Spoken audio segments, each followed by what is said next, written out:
Para pemirsa ICTV yang Allah muliakan, kita sudah berada di segmen terakhir ya di Ustadz Menjawab pagi ini. Bagi para pemirsa yang ingin interaktif dengan kita, sudah ada nomor yang bisa dihubungi di layar televisi kita, dan juga SMS dan WA-nya di nomor 0812 60 77 1065. Kita masih berbicara tentang tema metode mudah belajar mengajar bahasa Arab. Baik, kita sudah bicara banyak berkaitan dengan metode. Ya. Ternyata memang bahasa Arab itu mudah. Ya. Meskipun ilmunya juga begitu banyak gitu kan. Kalau bahasa Inggris sebenarnya kan hanya kalau di tensesnya itu kan misalnya kalau go, when, gone, cuma itu aja gitu. Ya kan? Tapi kalau bahasa Arab itu zahaba, zahabu, 14 lagi kan. Nah, tapi ternyata bisa dibuat lebih mudah. Nah, kalau kita tahu metodenya ternyata bisa dibuat lebih mudah. Nah, begini, saya ingin bertanya ke Tusudan ya, Tengku Hasanuddin Al-Magister. Tadi juga beliau sudah sampaikan bahwa yang paling penting juga sebelum ilmu sharaf dan ilmu nahwu itu harus diajarkan dulu as-saut, ya, suara. Bagaimana cara mendengar bacaan yang dibaca oleh guru atau siapapun yang komunikasi dengan kita. Kadang misal yang paling sering dibaca adalah surah Al-Fatihah. Ya. Surah Al-Fatihah kalau dibaca benar maka artinya juga benar. Tapi kalau dibaca salah sudah pasti artinya salah.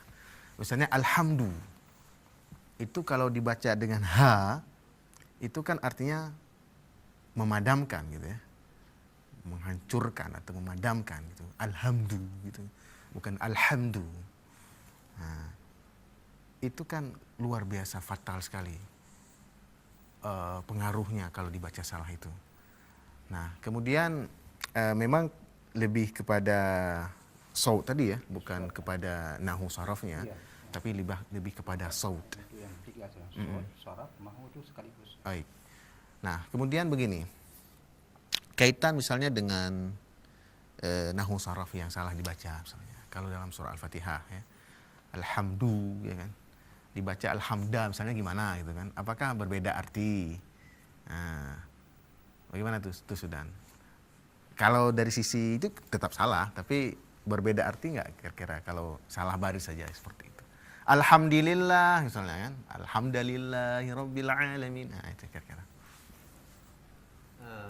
Mungkin dari segi nahwu, mungkin di sini kita ambil dulu qiraah. Nanti ada pahami dulu qiraah. Ada qiraah sab'ah kan. Nanti kadang-kadang orang menilai ini qiraah sab'ah kan. Oke, kalau dari segi nahwu dia mungkin dari segi mana seperti iyyaka na'budu. Kan iyyaka ada lagi iyyaka na'budu wa iyyaka nasta'in. Itu lagi apa? Ihdinas siratal mustaqim. Ihdinas sira. Ada lagi ada ihdinas sira. Iya. Atau lagi apa? Pokoknya yang Ihdinas zirat juga. Ada tiga bacaan. Artinya kalau dari segi fikih mungkin sudah ma'ruf ya kan. Kalau salah makna berarti ya kalau salah Fatihah tentu tidak sah kayak gitu kan. Nah, tidak sah. Tapi ini apa Dok? Cuman ini barisnya saja salahnya. Ya, kalau baris saja. Ini kalau pada sisi sampai kepada huruf jelas. Ya, jelas ya. Ini kalau barisnya aja. Alhamdulillah atau alhamdulillah. Kalau segi hukum ya tetap, artinya tetap kalau dari segi kaidah nahwu tetap salah dia. Salah, oke. Ya, tetap salah dia. Nah, kalau segi makna ya Ada berubah makna nggak kira-kira?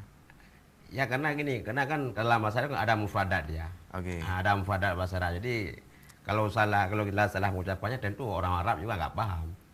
Nah, gitu kan. Kecuali saya bilang tadi ada qiraah sab'ah lain lagi dah. Ada qiraah sab'ah ini sudah ma'ruf kan. Nah, kalau dari segi kosakatanya kadang-kadang perlu juga aswatnya itu, nah, kan? Kalau apa itu barisnya. Kalau salah baris kadang-kadang orang Arab dia salah paham artinya. Nah, salah paham artinya. Maksud saya gini, dia maksudnya ini karena mungkin pengucapannya kita. Maka ini perlu apa itu ada ilmu fonetik kan. Kalau dari segi dalam pernikahan itu ilmu fonetik. Nah, ini fonetik ilmu aswat. Ilmu aswat. Mungkin tujuannya itulah supaya orang apa itu katakanlah kita kalau di sini oke, kalau di sini artinya kita masih kurang paham. Kalau kita ke Arab nanti pasti ini bingung nih. Karena kita belum beradaptasi dengan apa itu dengan orang Arab. Tentu salah pengucapannya. Oh, kalau di Arab, kalau di sini kita pengucapannya begini. Kadang misalnya kalau orang Mesir itu dia lebih jim, ya kan, jaga, gamal. Mungkin makanya pengaruh juga. Kalau orang Sudan ya qala. Qala dia nggak bisa mengucapkan qala, dia ghal. Qala. Ya kan? Jadi beda apa itu beda lafaz. Jadi artinya tidak apa itu tidak salah, ya kan. Ini kan dari segi apa itu aswad orang Arab, kemudian aswad orang Arab kan beda-beda dia. Jadi Betul, mungkin ini betul. harus kita tahu budaya-budaya orang Arab juga. Kemudian aswad itu juga. Mungkin saya rasa begitu. Ya baik. Jadi gini, kalau kita misalnya membaca sebuah kitab kuning, kitab gundul yang tidak ada baris sama sekali sudah pasti, itu mencantumkan ayat kadang, mencantumkan hadis. Kan? Tapi karena kita memang tidak terlalu mengerti ilmu nahwu, ilmu saraf, itu bagaimana caranya agar kita tidak berdosa, kan gitu.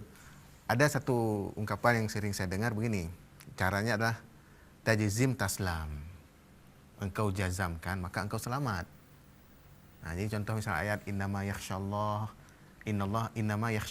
min ibadihil ulama'u, kan sebenarnya begitu. Takut nanti innama yakhsyallahu gitu kan. Kan malah fatal sekali itu kan dari sisi akidah. Akhirnya kita jazamkan aja semua. Innama yakhsyallah min ibadihil ulama. Kan selamat itu. Nah, Masuk ilmu wakaf. itu bagaimana? Apa memang seperti itu caranya supaya kita tidak berdosa kalau salah-salah baris baca ayat dan hadis itu? Sebenarnya kalau saya itu kita tak usah masuk ke sana. Memang masalah Al-Fatihah itu udah banyak dalam kitab-kitab fikih banyak dibahas. Kalau tersalah baris memang kadang-kadang tidak bisa merubah makna. Kadang-kadang. Oke. Tapi dalam kitab-kitab fikih itu dibicarakan misalnya kalau an'amta itu di baris an'amti itu Oh ya, sisi itu ya, betul. Ya. maka ada yang salah dan Oke. jadi seandainya dan kitab-kitab juga membahas kan kalau dibaca Maliki Yaumiddin ini sebenarnya harus begitu kan. Dibaca yang lain itu tetap, tapi itu pembahasan saya itu ke fikih. Ya. Oke. Tapi mari kita bicara lagi kita masuk kepada metode ini. Ya, baik, silakan. Ya, yang pertama, kalau kita ingin mengajar sharaf dalam percakapan, ini yang paling banyak dulu tentunya ana, anta, anti. Iya, Itu yang paling betul dulu. sekali. Ya. Jadi itu kita latih dulu supaya menarik. Ya. Betul. Misalnya madza qara'ta. Qara' itu tafsir. Ya kita wakaf jangan apa, enggak usah tafsir gitu kan. Nah, madza qara'ta. Qara' itu tafsir. Betul. Madza qara'ta. Qara' itu al-hadis. Gitu. Juga anti. Wa anta anti madza qara'ti. Qara' itu terus. Maka diharapkan dalam latihan sharaf itu coba orang pertama, orang kedua dulu, nanti baru masuk orang ketiga. Itu latihan terus menerus gitu. Karena yang paling banyak anta, ana, anta, anti. Kemudian baru huwa, hiya. Itu kita latih terus menerus. Itu dalam metode kita menerapkan sharaf begitu. Jadi metodenya itu apa? Boleh nanti namanya at-tariqah al-mubasyirah, bukan mubasyarah ya. At-tariqah al-mubasyirah. Artinya metodenya langsung. Metodenya langsung. Kalau basyarah lain lagi ya. Ini diharapkan at-tariqah al-mubasyirah, metode langsung. Iya. Artinya seorang guru itu terus menggunakan bahasa Arab. Kecuali udah kepepet atau lagi itu baru menggunakan terjemah. Juga macam di awal saya katakan tuh sam'iyah syafawiyah. Jadi dengar, coba ucap, dengar ucap itu.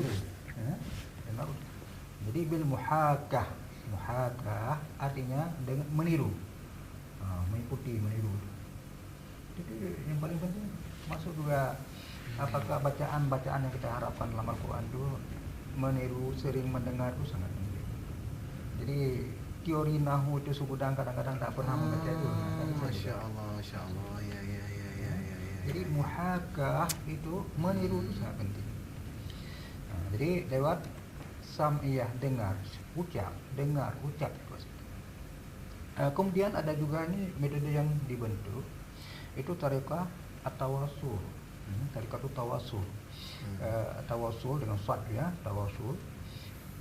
Atau nanti ada yang sebagian mengatakan itu al-madakhal ittisali, communicative approach. Jadi coba terus komunikasi dengan bahasa Arab.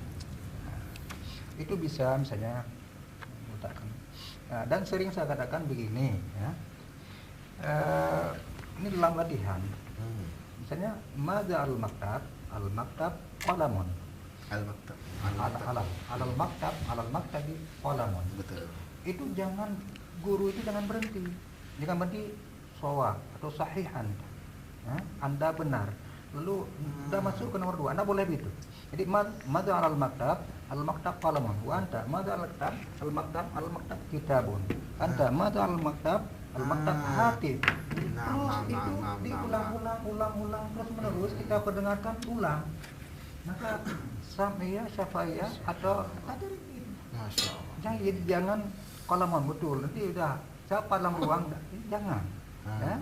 Madza al-maktab. Akhirnya kosakata mufradat kita juga banyak itu gitu. terhafal, artinya terekam itu. Itu yang kita harapkan. Jadi jangan saya katakan itu berhenti. Madal maktab qalamun. Sahih. Anda man fil fasli jangan dulu. Jadi ini semuanya madal maktab qalamun. Madal maktab warafatun. Madal maktab ma'un.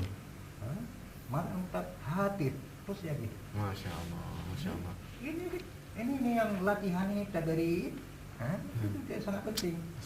Nah, jadi itu yang kita harapkan di dalam bahasa Arab ini bukan kaidah tapi latihan terus menerus dengan mufradat dan terhafal nanti mana mudzakkar mana madza al-maktab atau aina nanti ini terus beralih aina hatif janibal qalam wa aina kitab al-kitab janibal hatif aina al-maktab wa aina huwa janibal kitab.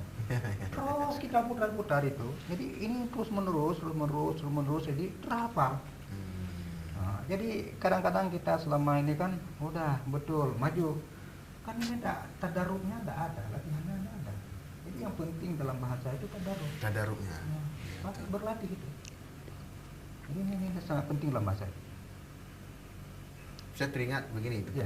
teringat dengan metode dulu saya pelajari An-Nahwul Wadih. Ya. Itu kan contoh-contoh dulu. Ada 10 contoh, baru terakhirnya baru kawah. Sedikit aja, kecil ya kawah. Nah, berbeda dengan yang lalu kan kawahnya dulu ditekankan. Ya itu namanya untuk belajar nahwu itu namanya itu tariqah istiqra'iyah. Istiqra'iyah artinya berikan contoh nanti sampai kepada kesimpulan. Jadi contoh-contoh dulu kesimpulannya. Coba Anda lihat bahwa mubtada itu marfu, khabar marfu. Maka dia nanti sampai kepada kesimpulan. Al-qaidah, al-mubtada ismun marfu'un yaqa'u fil kan gitu. Sudah sejumlah contoh. Jadi sekarang kalau untuk nahwu boleh juga nanti kita menggunakan tuh tariqatul jam'iyah. Tariqatul jam'iyah artinya awali dengan contoh sampai kepada kaidah, latih lagi tuh sebanyak-banyaknya. Artinya kita padu antara metode istiqra'i sebagai induktif ke deduktif, kemudian ulang lagi kepada latihan, itu namanya jam'iyah. Artinya metode padu antara induktif dengan deduktif. Baik, ini ada tersisa sedikit lagi waktu dalam beberapa menit ini. Mungkin Sudan menyebutkan kenapa ada ditulis juga tentang kamus bahasa Arab. Apa kelebihan dan apa pengaruhnya dalam belajar bahasa Arab lebih mudah? Kamus, nama kamusnya namun spesifik. Kenapa saya buat namun spesifik? Ini semua itu yang saya buat buku atau kamus itu mungkin ada latar belakang masalah semua. Yang pertama, buku kamus itu mungkin bukan kamus seperti biasa, misalnya akala yakulu itu nggak ada di situ, zahabu nggak ada di situ, ya kan? Jadi ini artinya mungkin ini sudah tingkat tinggi mungkin, ya kan? Tingkat tinggi artinya kamus itu mungkin bagi yang sudah punya dasar berbahasa Arab. Baik. Kadang-kala itu yang ingin ke Timur Tengah atau ke Timur Tengah mungkin bisa, kan artinya bisa menyesuaikan. Karena gini, Baik. karena uzok Arabnya itu apa itu uslub Arab yang kita ucapkan kadang-kadang beda yang kita terjemahkan. Kadang gini, orang belajar bahasa Arab, dia terjemahkan Indonesia ke Arab. Jadi kalau orang Arab nggak paham. Baik, baik. Nah, gitu kan. Ya, kita luar biasa pertemuan pada pagi ini, subhanallah. Terima kasih saya ucapkan kepada guru kita Dr. Andes Haji Usman Hussein MAG dan juga kepada Tengku Haji Hasanuddin Al-Magister. Kepada para pemirsa CTV dimanapun Anda berada juga saya ucapkan terima kasih. Kita tutup dengan doa kafaratul majlis. Subhanakallahumma wa bihamdika asyhadu an la ilaha illa anta astaghfiruka wa atubu ilaik. Assalamualaikum warahmatullahi wabarakatuh.